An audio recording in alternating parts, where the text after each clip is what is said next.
Okay, the stitch that I'm going to show you how to do now is a simple back stitch.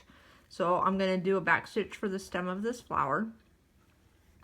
The key to a back stitch is to keep your stitches consistent in length and try to pick a length that looks like it would be appropriate for the whole length of the line that you're going to be stitching.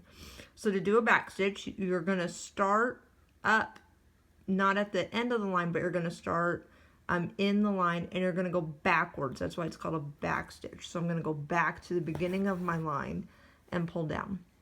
I'm going to come up about the same length, same distance as my first stitch. I'm going to come up, bring my needle up, and I'm going to go back down in the same exact hole that my first stitch came up in,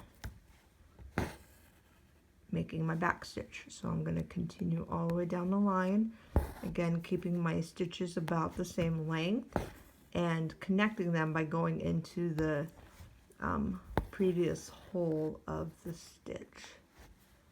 And work my way all the way to the end of the line.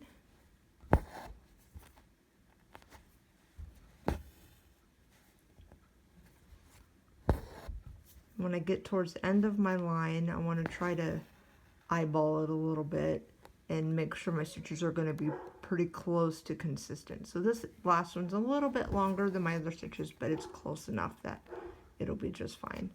Go ahead and go back down. And there you go, back stitches.